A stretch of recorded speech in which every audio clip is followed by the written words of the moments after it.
Muy bien, buenos días a todos. Volvemos a reunirnos otra vez de forma virtual. Es un sistema que es anómalo para nosotros, pero gracias a Dios porque podemos tener estos medios, esta tecnología. Y quizás si hubieran dicho hace unos años que la Iglesia se iba a reunir así, no nos lo hubiéramos ni creído. Pero hoy vemos que es la situación que tenemos y hemos de darle gracias a Dios también por esta herramienta porque podemos hacerlo de esta manera. La verdad es que la situación que estamos pasando es una situación complicada y no solo la de ahora. Yo creo que la que va a venir también va a ser complicada para nosotros, pero voy a empezar el mensaje hablando de algunas cosas que veo positivas. Hay un dicho que dice que no todos los días son buenos, pero sí que hay algo bueno en cada día. Entonces, en medio de esta situación también compleja, podemos ver algunas cosas buenas. En primer lugar, por ejemplo, el hecho de que nos podamos reunir, aun estando en la distancia, sí que vemos que nos podemos congregar e incluso personas que hace un tiempo que no están con nosotros. Me acuerdo, por ejemplo, de Esmeralda, que está en Albania, y si no fuera así, no podría hacerlo. Y vemos como, por ejemplo, está viniendo a las reuniones de hogar. También las reuniones de oración, que en principio van sobre 10-15 personas, pues vemos que están siendo más numerosas. Eso no quiere decir que oremos más, porque algunos oraremos en casa, pero realmente sí hacerlo juntos nos estimula y nos apoya, y eso es bueno para nosotros.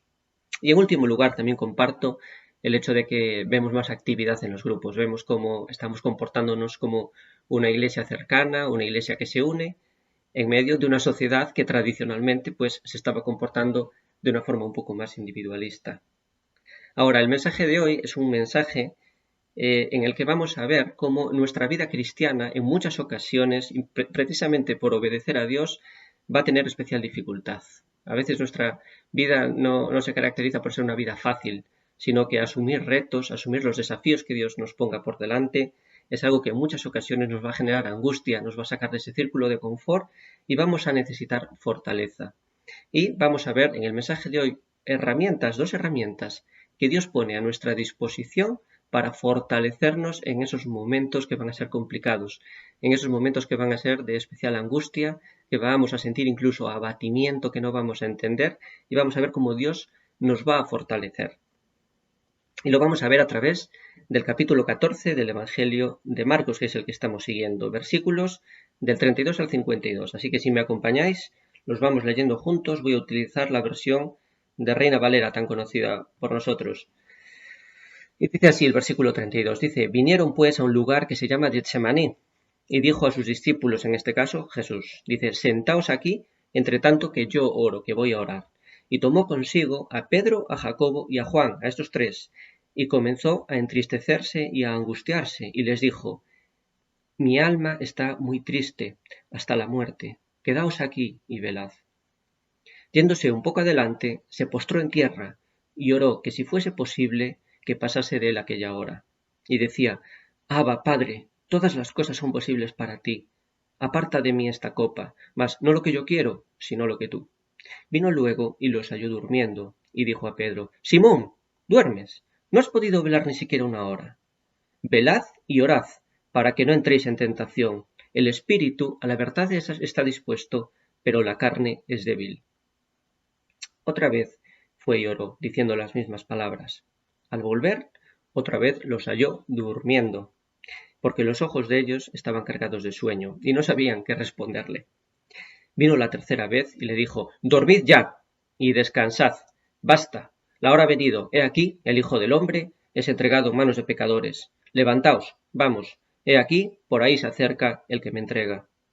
Y luego, aun hablando él aún, vino Judas, que era uno de los 12, y con él mucha gente con espadas y palos, y de parte de los principales sacerdotes y de los escribas y de los ancianos. Y el que le entregaba le había dado señal, precisamente a los ancianos y a los sacerdotes, diciendo, al que yo besare, ese es, prendedle y llevadle con seguridad. Y cuando vino, se acercó luego a él y le dijo, Maestro, Maestro, y le besó.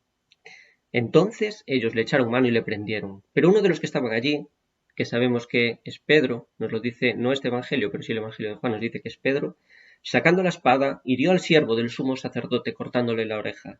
Y respondiendo Jesús les dijo a todos, ¿cómo contra un ladrón habéis salido con espadas y con palos para prenderme? Cada día estaba yo con vosotros, enseñando en el templo, y no me prendisteis, pero es así, para que se cumplan las escrituras. Entonces todos los discípulos que estaban allí, dejándole, huyeron. Pero cierto joven le seguía, cubierto el cuerpo con una sábana, y le prendieron, mas él, dejando la sábana, huyó desnudo. Muy bien, vemos cómo Jesús está pasando por un momento difícil. Jesús está en agonía. La agonía supone una angustia profunda. Jesús dice que está muy triste, que está triste hasta la muerte. Vemos como que para que se cumpla muchas veces el propósito de Dios, ni siquiera Dios permitió que Jesús no atravesara este momento. Jesús lo está atravesando, y no solo este momento, sino que las horas que van a venir van a ser unas horas para él verdaderamente amargas. Van a ser horas en las que va a tener un sufrimiento realmente intenso. Hay momentos en nuestra vida en las que no desearíamos sufrir, no desearíamos pasarlo mal, pero muchas veces es necesario. Es el propósito de Dios que en nuestra vida, en ocasiones, haya momentos de dificultad. Jesús dijo, en este mundo vais a tener aflicción. No sé si alguna vez le preguntasteis a Jesús o os expresasteis con él y le dijisteis, Señor, tú no me entiendes, lo estoy pasando muy mal en este momento en mi vida, estoy pasándolo por un momento de verdadera dificultad, un momento en el que estoy angustiadísimo. Podemos ver cómo Jesús va a ser el mejor ejemplo. Vamos a ver cómo nos da a entender totalmente, porque Jesús, en un momento determinado de su vida, en otros momentos pasa angustia, pero en este en concreto, Jesús va a pasarlo muy mal desde el punto de vista físico, porque va a ser torturado y va a ser crucificado. Lo va a pasar muy mal emocionalmente, porque ya estamos viendo aquí cómo incluso los discípulos lo abandonan. Los discípulos le dejan totalmente solo, lo apresan y todos escapan. Muchas veces hacemos referencia a que es Pedro el que le niega, pero aquí vemos como todos escapan. Y en tercer lugar, desde un punto de vista también espiritual, porque Jesús que vino a este mundo con un propósito, el propósito de ser ese sacrificio que restaurara nuestra relación con Dios, la relación de las personas que creemos en esta salvación. Jesús fue ese mecanismo de expiación, ese mecanismo por el cual Dios hace justicia y carga en Jesús esa rebelión, ese pecado, esa desobediencia que todos los seres humanos tenemos delante de él. De forma que los que confiamos en esa muerte y creemos en Jesús como nuestro Salvador y como nuestro Señor, pues nos dice la Biblia que vamos a ir al cielo, vamos a pasar una eternidad con Dios. Y era necesario que ocurriera, por lo tanto, entendemos cómo va a haber momentos en nuestra vida, al igual que con Jesús, en los que va a haber un propósito dentro del sufrimiento y que en ese sufrimiento muchas veces Dios nos lo va a evitar, pero sí que nos va a proveer herramientas para que podamos sobrellevarlo, para que podamos mantenernos firmes en esa obediencia, para que podamos atravesar ese camino difícil con garantías. Y estas van a ser dos herramientas. Vamos a ver, en primer lugar, la primera herramienta va a ser la oración y en segundo lugar, la segunda herramienta va a ser la iglesia. Porque vemos que la oración es importante, porque vemos en este texto que la oración es una buena herramienta para ayudarnos a atravesar esos momentos difíciles. En primer lugar, porque la oración, digamos que activa la respuesta de Dios. La oración provoca que Dios responda a su pueblo, que Dios actúe. Lo vemos porque Jesús, cuando se pone delante de Dios, aquí el texto de Marcos no lo dice, pero nos dice en Lucas que Dios envía un ángel para fortalecer a Jesús. Quizás un poder invisible que nosotros no vemos, pero cuando nos ponemos delante de Dios, Dios responde y Dios nos fortalece a través de su poder. Vemos como en el texto de Lucas este ángel fortalece a Jesús. Es un ángel enviado por Dios para fortalecer a Jesús. Por tanto, la primera razón es que la oración provoca que Dios responda, activa la respuesta de Dios y Dios responde.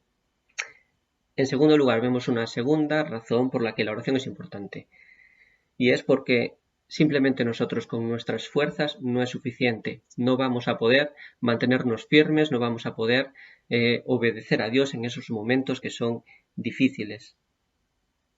Jesús les dice, velad aquí conmigo, manteneos despierto, porque van a venir horas que van a ser muy difíciles para mí, pero muy difíciles para vosotros también. Y los discípulos que anteriormente le habían dicho que estaban dispuestos a seguirlo, dispuestos a permanecer a su lado, vemos que en este momento en el que Jesús les dice que permanezcan despiertos, incluso se quedan dormidos.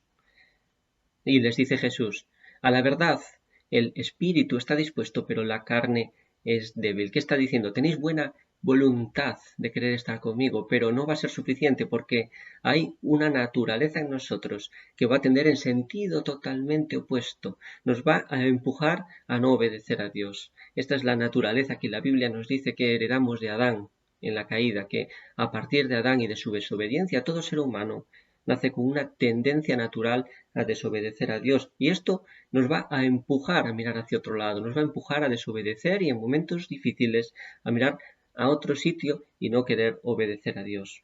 Nuestras fuerzas no son suficientes, estamos dispuestos, pero la carne, pero esa debilidad que hay en nosotros nos va a llevar hacia otro sentido contrario y hemos de ser conscientes de que solos no podemos. Y ahí la importancia de la oración. Jesús les dice, orad, depended de Dios, hablad con Él para que no caigáis en tentación. La tentación de desobedecer, la tentación de huir, como al final acabaron haciendo. Todos estaban dispuestos, pero al final todos acaban huyendo y Pedro incluso negando a Jesús 3 veces.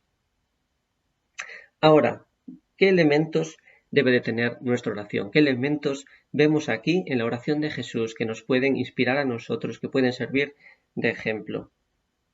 Vamos a ver 4 elementos importantes. En primer lugar, debe ser una oración personal y cercana. Vemos como Jesús está con 11 discípulos porque Judas ya se había ido, se lleva a 3 de esos discípulos que son más íntimos, pero después se va solo. Jesús busca un tiempo a solas para hablar de tú a tú con Dios, un tiempo de intimidad, un tiempo de relación personal con Dios. Un tiempo sin distracciones. Vemos cómo se va al monte, a un lugar apartado. ¿Qué lugares tenemos nosotros para encontrarnos con Dios en estos momentos difíciles? Lugares y momentos en los que podamos tener un tiempo de calidad para hablar personalmente con Dios. Vemos también cómo Jesús le llama a Dios, le llama papá.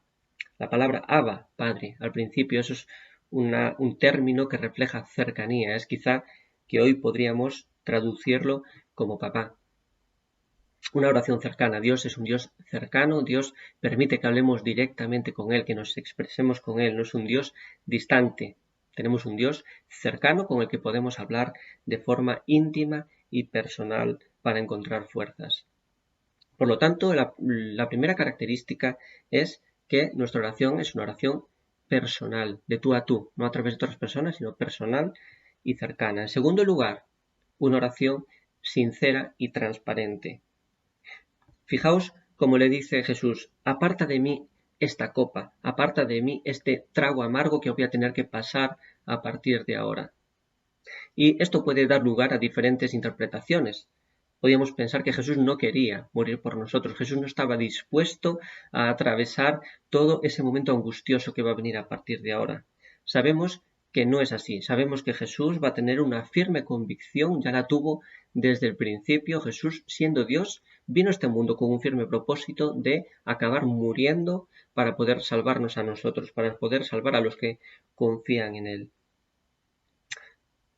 Jesús en muchas ocasiones dice, mi hora no ha llegado. Incluso a su propia madre le dice, mamá, la hora no ha llegado. Pero ahora se da cuenta de que llega la hora. Jesús ya desde el principio sabía que este momento iba a llegar. En toda la trayectoria de su ministerio, él sabe que va a llegar un momento de especial angustia que va a ser este.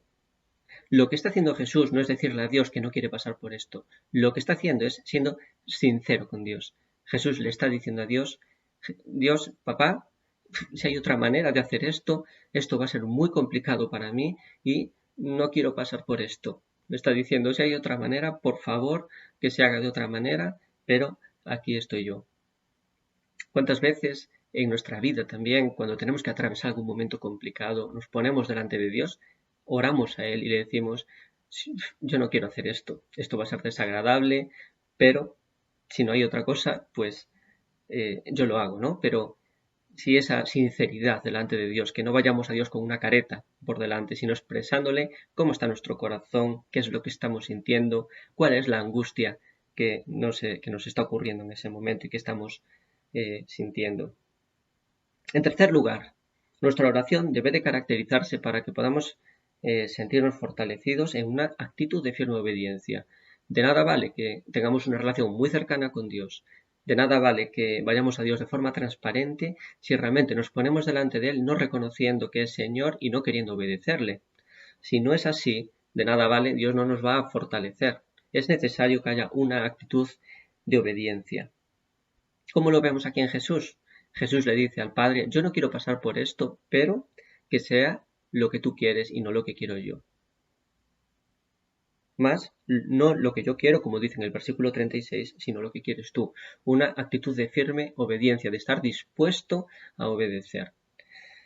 Y cuarto y por última característica de nuestra oración, es una oración de reconocimiento de la grandeza de Dios. Lo vemos en dos cosas. En primer lugar, en su lenguaje no verbal. Vemos como Jesús se arrodilla delante de Dios. Jesús pone su cabeza en la tierra y se inclina hacia abajo, se postra delante de Dios. Con eso está reconociendo la grandeza de Dios. Con eso está reconociendo todo el poder de Dios y el honor y la honra que se merece. Y con eso también nos da a nosotros un ejemplo, nos da una enseñanza. Aún Jesús, siendo el mismo Dios, se agacha y reconoce la grandeza de Dios.